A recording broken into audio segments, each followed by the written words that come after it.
What would you do with $10 million? The question came from the head of the table, casual enough to sound harmless, sharp enough to make everyone stop eating. Rachel Bennett rested one hand beside her wine glass and looked directly at Daniel Hayes, the waiter standing near the private dining room wall with a silver coffee pot in his hand. 12 executives turned to look at him. Victor Lang smiled first. This should be interesting. Someone chuckled. Another leaned back in his chair. Daniel said nothing. He had been serving the table for nearly 2 hours, refilling water, clearing plates, listening to men discuss numbers large enough to erase every debt he had ever carried. They had barely looked at his face.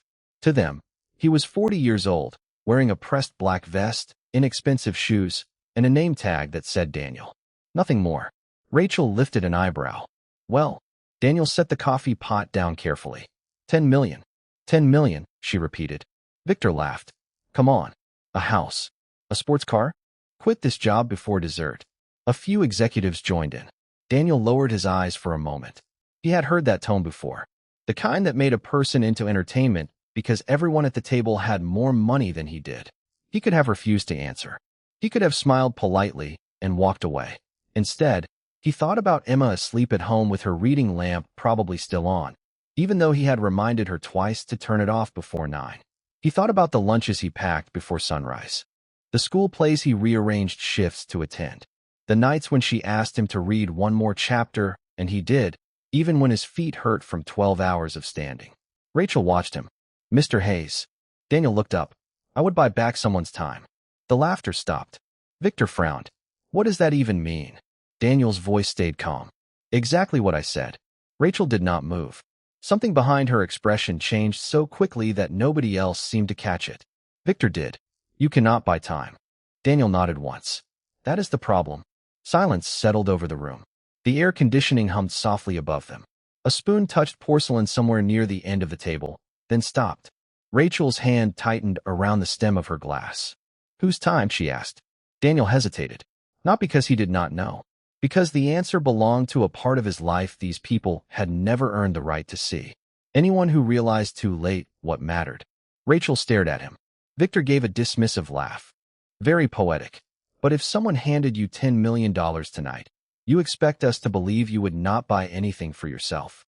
Daniel looked at him. I would pay off my rent. Make sure my daughter never worried about groceries. Maybe replace my car before the transmission makes the decision for me. A few smiles returned. Daniel continued. But none of that is the first thing I would want. Rachel's voice softened. What would be? Daniel looked toward the dark windows beyond the dining room, where the city lights reflected against the glass. One more ordinary Tuesday with someone who is gone. Rachel stopped breathing for half a second. No one at the table knew that 3 years earlier, while she was closing the biggest acquisition of her career, her mother had spent her final week asking when Rachel was coming home. No one knew Rachel had arrived 12 hours too late. Daniel could not have known either, and somehow that made his answer worse. Victor reached for his drink.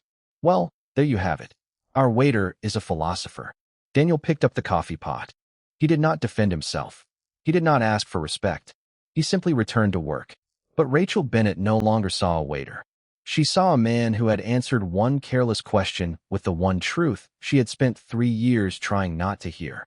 Daniel finished the dinner service without looking toward Rachel again. He cleared dessert plates, folded napkins, and carried the last tray through the swinging kitchen doors while the executives remained behind discussing mergers, forecasts, and numbers that sounded almost unreal to a man who still calculated whether he could afford to replace a leaking tire before winter. By the time his shift ended, the hotel lobby had gone quiet. The polished marble reflected soft amber lights, and outside, a light rain blurred the traffic moving through downtown. Daniel changed out of his black vest, pulled on an old navy jacket, and checked his phone. 3 missed messages from Emma. The first was a photograph of a spelling worksheet. The second said, I got 9 out of 10. The third said, do not forget tomorrow is pancake morning. Daniel smiled. He typed back, I remember. Proud of you. He slipped the phone into his pocket and headed toward the employee exit. Mr. Hayes. He stopped. Rachel stood near the end of the hallway alone. No assistants, no board members, no Victor Lang. Without the dining room full of people around her, she seemed different. Smaller somehow. Not less powerful. Just more human. Daniel nodded politely. Miss Bennett. Rachel. He hesitated. All right. She folded her arms. What did you mean tonight? Daniel knew immediately. About the money? About buying back time. He looked toward the exit. It was just an answer. No. Her voice came sharper than she intended. Then softer. It was not. Daniel studied her expression. He had spent years serving people who wanted conversation only because they were bored. This was not that. My daughter is 8, he said. Rachel waited.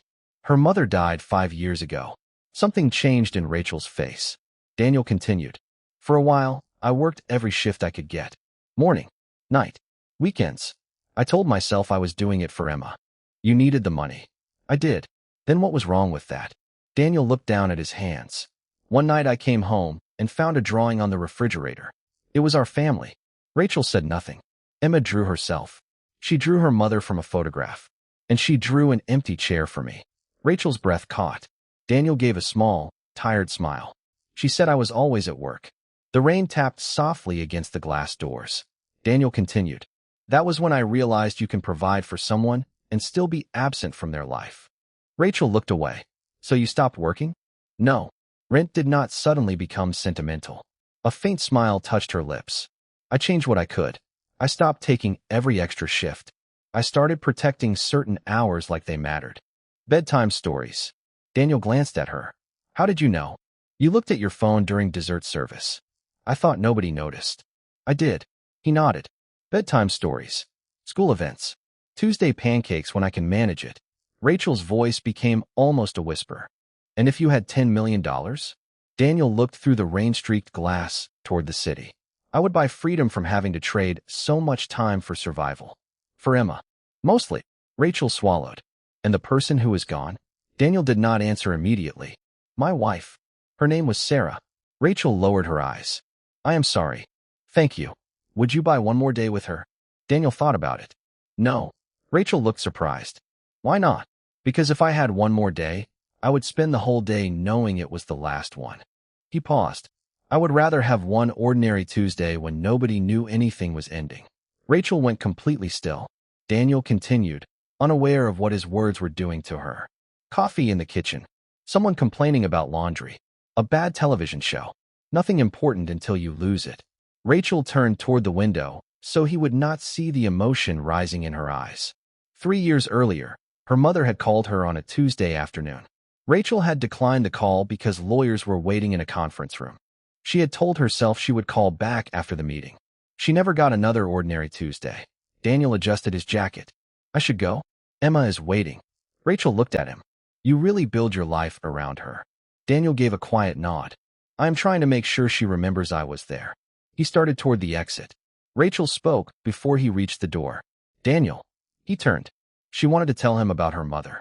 About the unanswered call. About arriving at the hospital too late.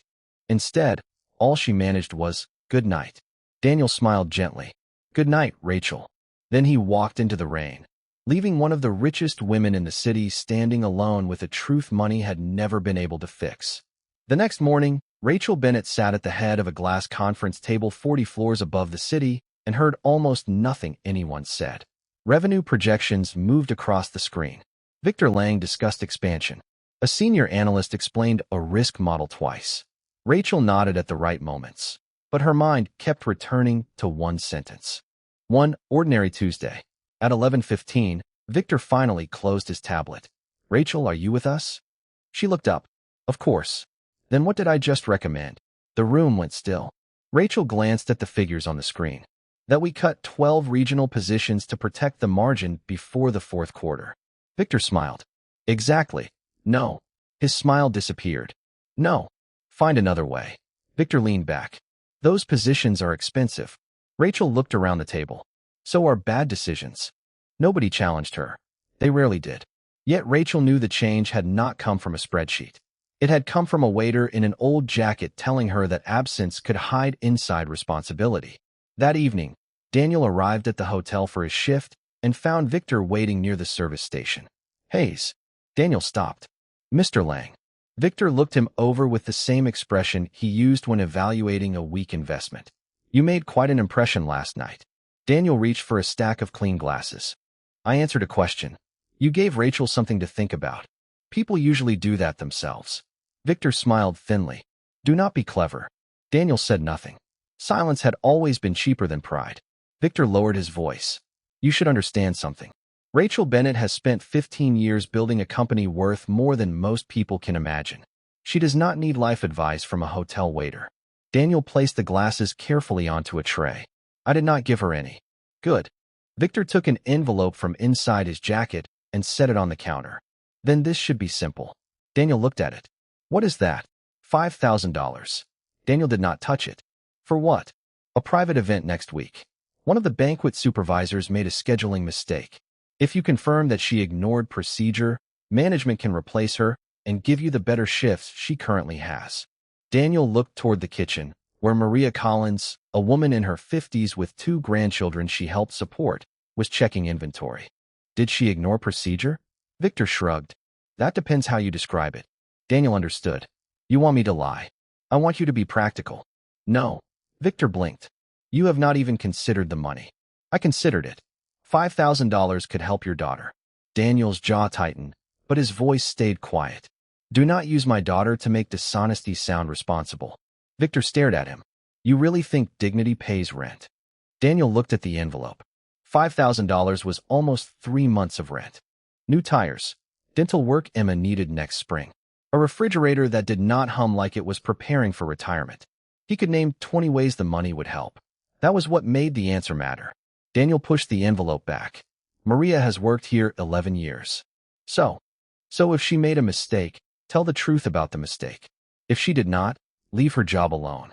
Victor's expression hardened. You are turning down money because of someone you barely know? Daniel picked up the tray. I know enough. And what exactly is that? Daniel looked toward Maria, who was laughing quietly with a dishwasher as she counted napkins. She has people who are happy when she comes home. Victor said nothing.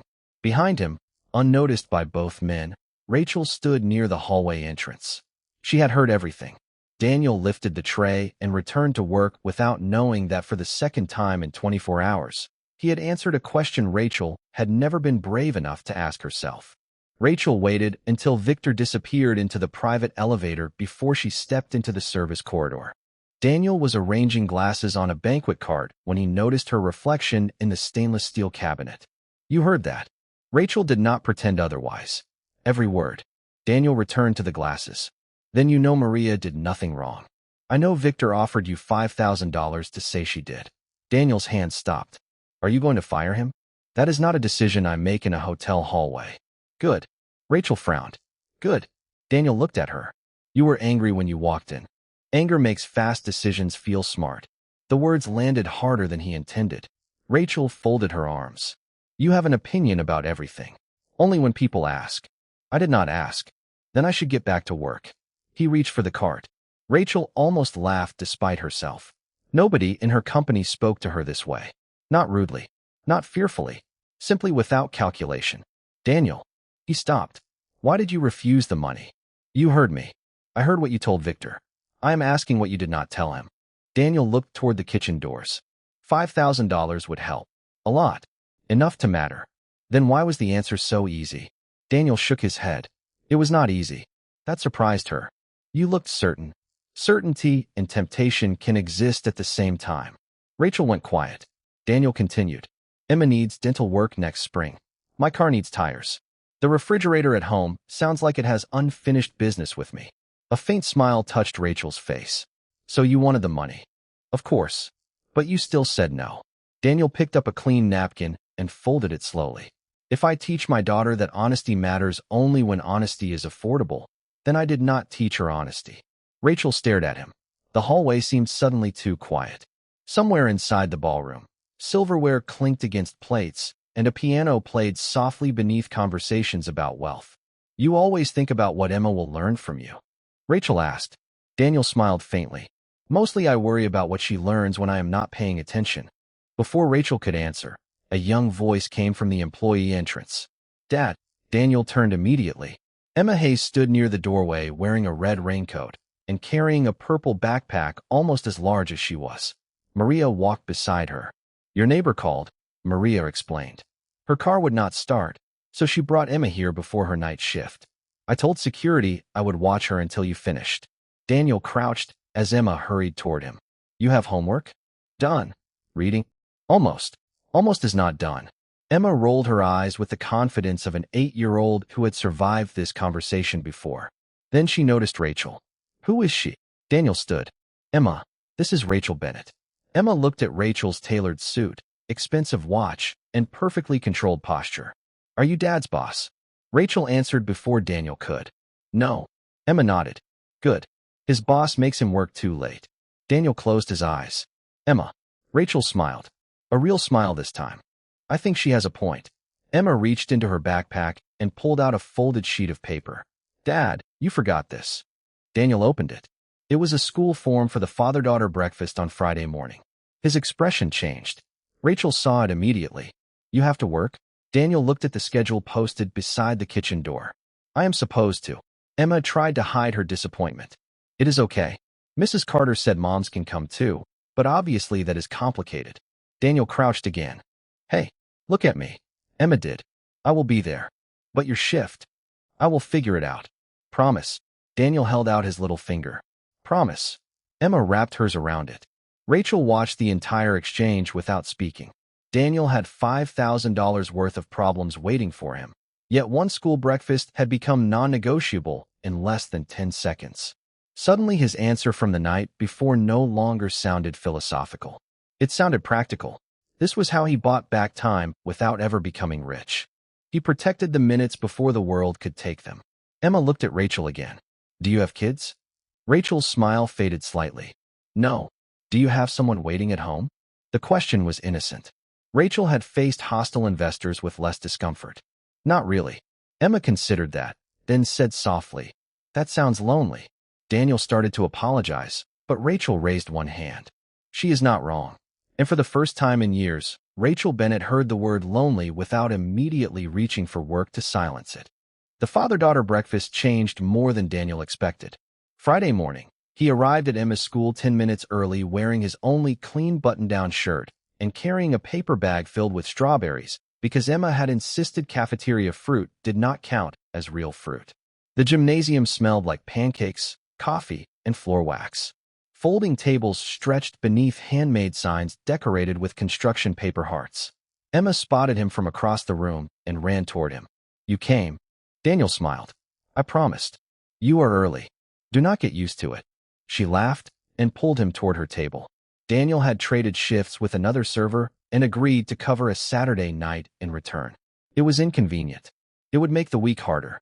But when Emma began explaining the drawing she had made for him, none of that felt expensive.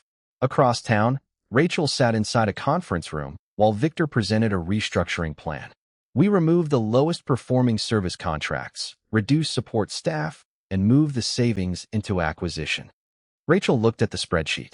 How many jobs? Victor hesitated. 43. How many families? He frowned.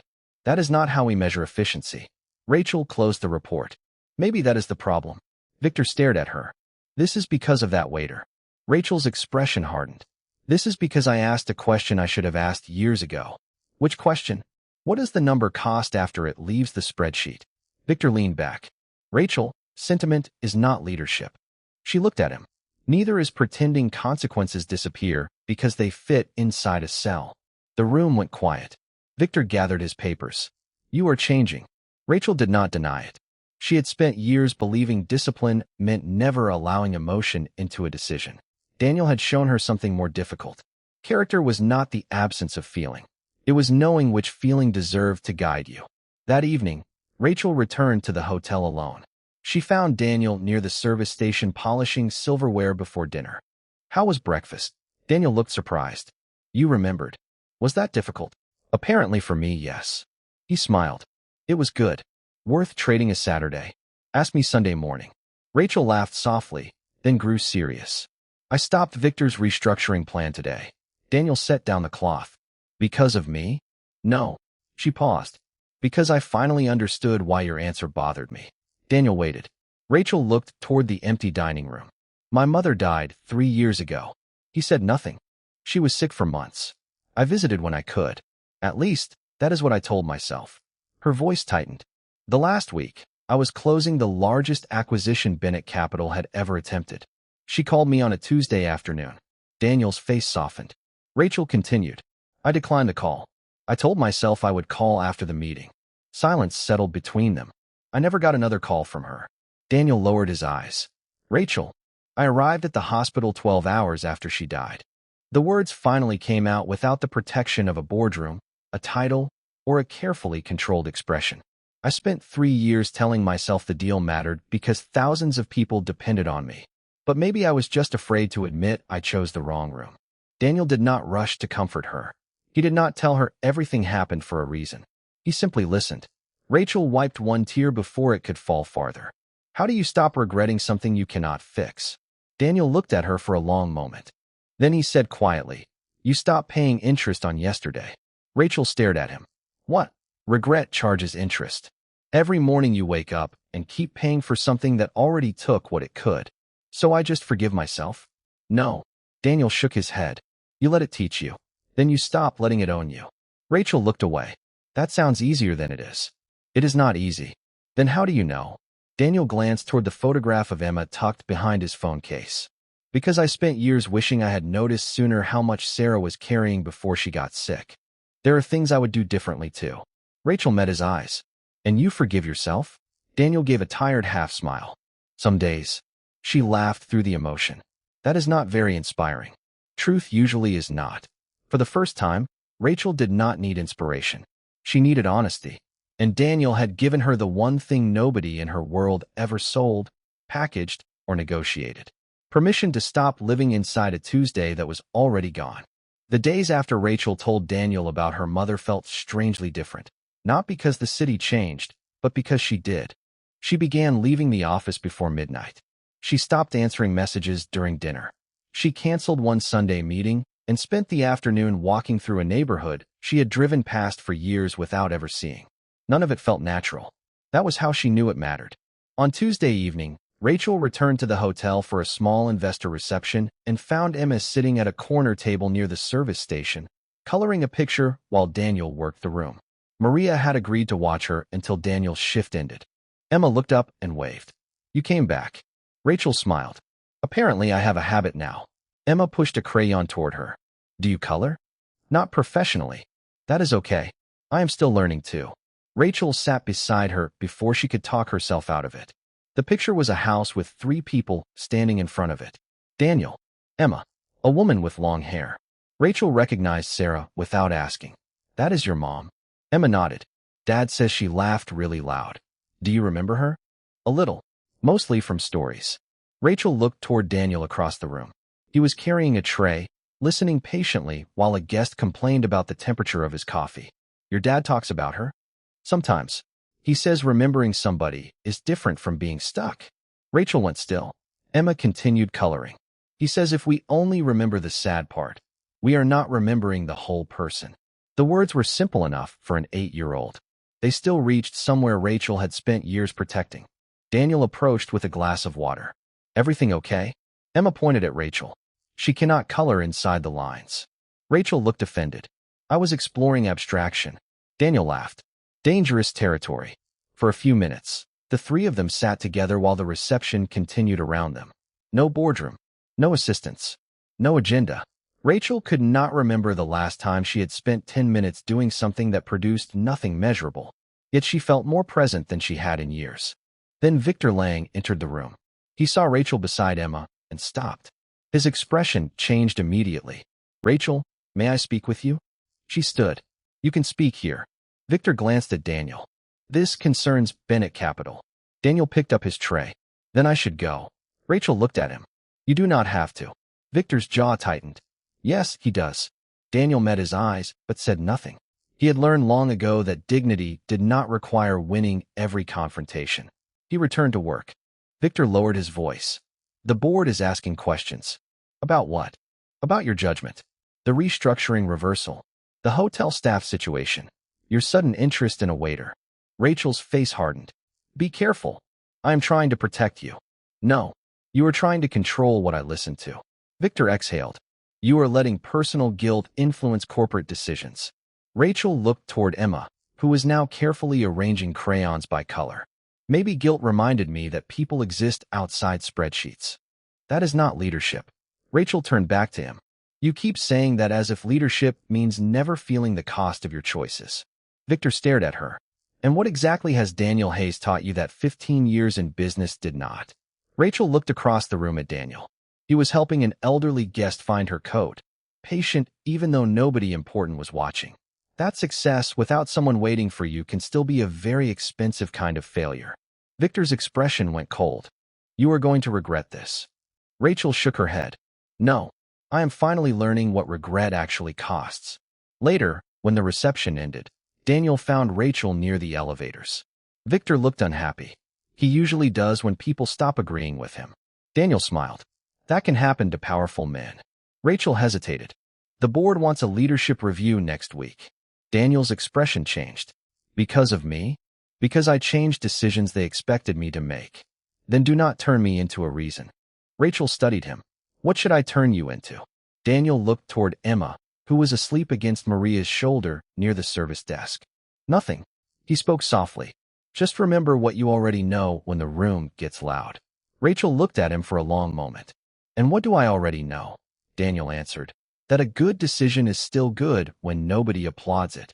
The leadership review began at 9 Monday morning, but Rachel had already made one decision before anyone entered the room.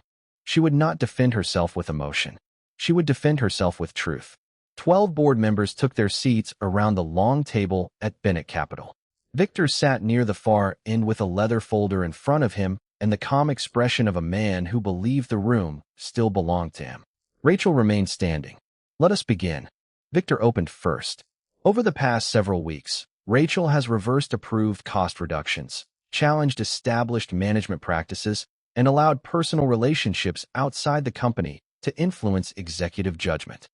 One director looked toward Rachel. Is that accurate? Rachel answered, partly. Victor smiled. There it is. I reversed a restructuring plan. 43 positions, he said. Yes. Because a hotel waiter changed your philosophy. Rachel looked directly at him. No, because the plan treated 43 livelihoods as if they were rounding errors. The room quieted. Victor leaned back. This is exactly what I mean. Sentiment replacing discipline. Rachel placed a report on the table. Then let us discuss discipline. She slid copies toward the board. When I stopped the restructuring, I asked finance to model 3 alternatives. Several directors began reading. One reduced discretionary consulting contracts. One delayed an office expansion. One eliminated duplicated executive services. Victor's smile weakened. Rachel continued. All 3 protect the same operating margin without eliminating 43 jobs. A board member looked up. Why were these not in the original proposal? Rachel turned toward Victor. That is a good question. Victor's jaw tightened. Because restructuring requires decisive action. No, Rachel said. Because the easiest people to cut were the people least likely to be sitting in this room. Nobody spoke. Rachel felt her heartbeat, but remembered Daniel's words. A good decision is still good when nobody applauds it. Victor closed his folder. And Daniel Hayes? Are we pretending he has nothing to do with this sudden transformation? Rachel hesitated only a second. He reminded me to ask better questions. Victor laughed quietly. A waiter. One board member shifted uncomfortably. Victor continued. A 40-year-old single father carrying trays in a hotel is now advising the chief executive officer of Bennett Capital? Rachel's expression hardened. He never asked to advise me. Then why do you keep listening to him? Rachel thought about ordinary Tuesdays. Emma's drawing. Sarah. Her mother's unanswered call. Because wisdom does not become less true when it comes from someone without a title. Victor looked around the table. This is embarrassing. The door opened behind him. Daniel stood there holding a tray of coffee for the meeting. The hotel had been contracted to provide catering, and Daniel had been assigned the executive floor without knowing who would be inside. He stopped when every face turned toward him. Victor almost smiled. Perfect timing. Daniel looked at Rachel. I can come back. No, Victor said. Stay. Rachel rose. Victor, you have made him part of this conversation. Let us hear from him. Daniel set the tray down carefully. I am working. Victor leaned forward. Then consider this a question from a customer. Daniel waited. Victor's voice sharpened. What makes a man successful? The room became still. Rachel looked at Daniel. suddenly realizing Victor expected him to stumble, to prove that whatever wisdom Rachel saw in him was nothing more than sentimental luck. Daniel lowered his eyes for a moment. He thought of Emma running toward him after school, Sarah laughing in their old kitchen, rent notices, double shifts, pancake mornings. He looked up, having someone who is happy you came home. No one moved. Victor's expression froze. Daniel continued, quietly. Money can make life easier. Titles can open doors. But if success costs every person who once waited for you, then eventually you are just coming home to things. The silence deepened. Rachel could hear the air system above them. Victor opened his mouth, but nothing came. One board member slowly closed the restructuring report. Another looked down at his wedding ring. Daniel reached for the coffee tray. If that is all, I should get back to work. Rachel watched him turn toward the door. He had not tried to impress anyone. He had not attacked Victor. He had simply answered. And for the first time that morning, the most powerful people in Bennett Capital had nothing left to say. The silence lasted longer than Victor expected. Daniel had already reached the door when one of the board members spoke. Mr. Hayes. Daniel stopped and turned. The older man at the center of the table closed his folder. You said success is having someone who is happy you came home. Daniel nodded.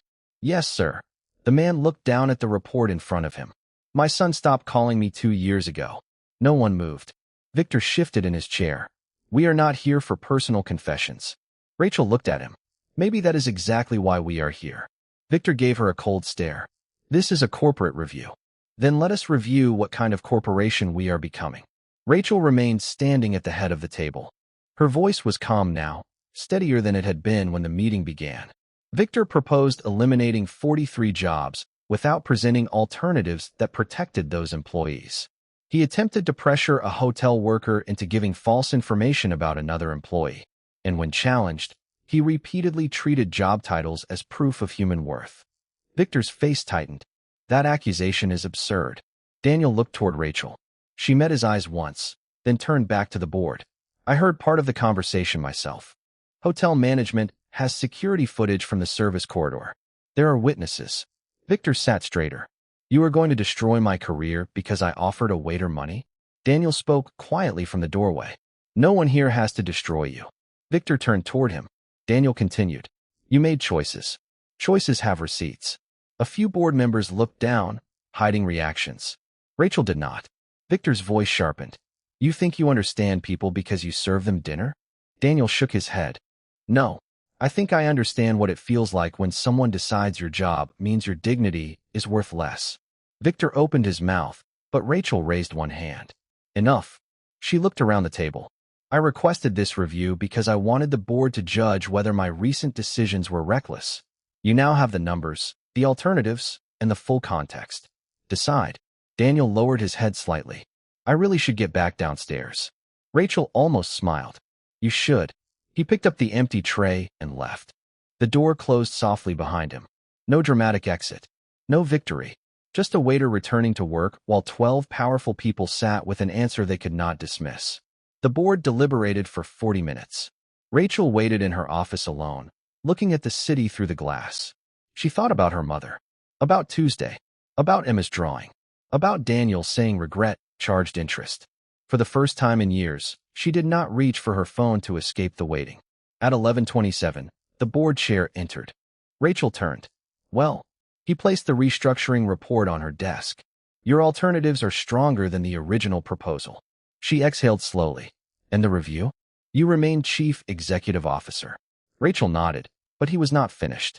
Victor Lang has been placed on administrative leave pending an ethics investigation. Her expression did not change. Because of the hotel incident? Because of a pattern we should have noticed sooner. He paused near the door. For what it is worth, Rachel, leadership does not become weaker when it remembers people. Then he left. Rachel stood alone for several minutes. She had won, yet it did not feel like winning. It felt quieter than that, like finally setting down something heavy she had carried so long she had forgotten it was there. That afternoon, she returned to the hotel. Daniel was resetting tables for dinner service. He looked up when she approached. How bad was it? Rachel leaned against the service station. I still have a job. Congratulations. Victor is on leave. Daniel nodded once. No satisfaction. No revenge. Rachel noticed. You are not happy about that. I am happy the truth mattered. That is not the same thing. It should be. Rachel looked at him for a long moment. The board kept me because I brought them facts. Daniel smiled faintly. Good. But they listened differently after you answered Victor. Daniel straightened a fork. That part is temporary. Rachel frowned. What do you mean? People get moved by words. Then Monday comes. He looked at her. What matters is what you do after the room stops being emotional. Rachel understood. The real test had never been whether Daniel could leave her speechless. The real test was whether she would still remember his answer once the silence was gone. 3 months later, Rachel Bennett left her office at 6:15 on a Thursday evening while 2 unanswered emails waited on her screen. 6 months earlier, that would have been impossible. Now she closed the laptop anyway. Bennett Capital had changed in quiet ways. The 43 positions remained. Every major restructuring proposal now included an employee impact review beside the financial model. Managers were expected to explain not only what a decision saved, but what it cost. Victor Lang never returned after the ethics investigation confirmed a pattern of coercive behavior, and Rachel did not celebrate his departure. She simply made sure the culture that had protected him could not remain unchanged. The elevator carried her down 40 floors, past glass offices slowly emptying for the night. For once, Rachel did not feel guilty for leaving before the building did. She drove across town to the hotel, but Daniel was not working. Maria smiled when Rachel asked for him. Thursday. He never works Thursday evenings anymore. Rachel already knew why. Pancake night had moved from Tuesday after Emma joined an after-school reading club. Rachel drove another 12 minutes to Daniel's neighborhood and stopped outside the small apartment building he had described months earlier. She almost turned around. Then the front door opened and Emma appeared wearing mismatched socks and holding a paper plate covered in something that might once have been a pancake. Rachel. Daniel appeared behind her with a dish towel over one shoulder. Emma, you cannot invite people inside before asking. Emma looked confused. Why would she come all this way to stand outside? Rachel laughed. She has a point. Daniel stepped aside. Come in. The apartment was smaller than Rachel expected. Warm light. Second-hand furniture. Children's drawings on the refrigerator. A framed photograph of Sarah beside a small plant near the window.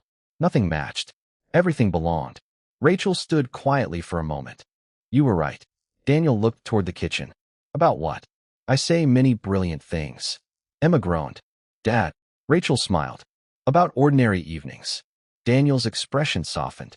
Emma handed Rachel the damaged pancake. This one is shaped like Florida. Rachel examined it. It looks more like Ohio. Nobody wants an Ohio pancake. Daniel shook his head. This is what I live with. They ate at the small kitchen table. Emma talked about school, a science project, and a classmate who cheated at kickball. Daniel listened as if every detail mattered.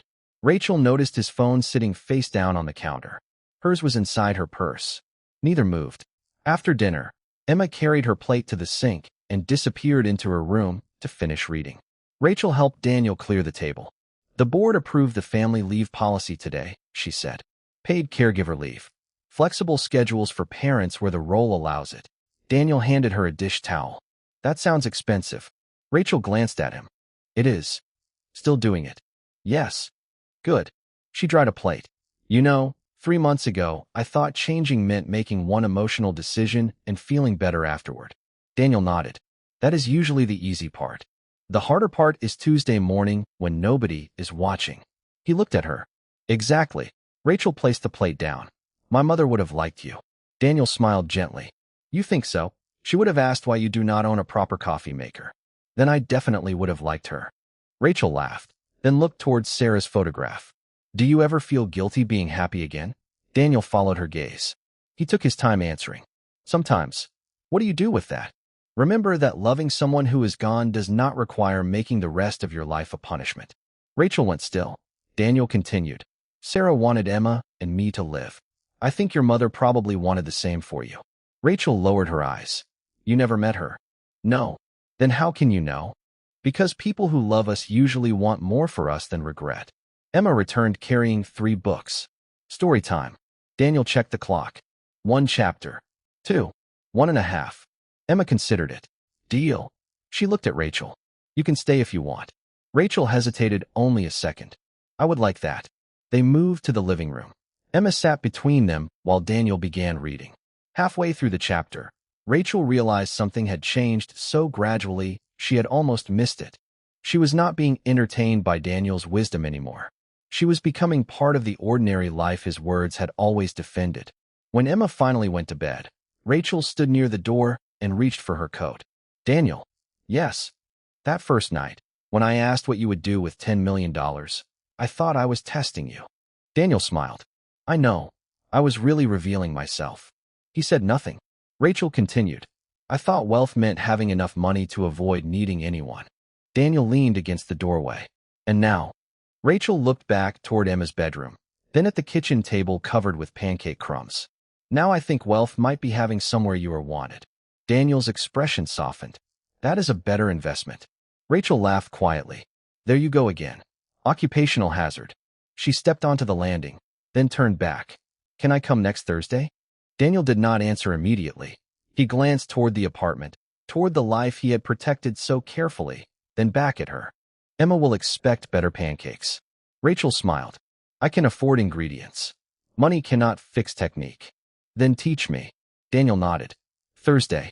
Rachel walked toward her car beneath the soft yellow streetlights, and for once she did not check her phone. Behind her, Daniel closed the door and returned to the small apartment where someone was always happy he came home. He never became rich. He never stopped working. Rachel never stopped being ambitious. But both of them learned that dignity was not measured by what a person owned, success was not proven by who obeyed them, and second chances rarely arrived with applause. Sometimes they arrived as an ordinary evening, a seat at a small table, and the quiet realization that the time still ahead of you was worth more than all the time you could never buy back.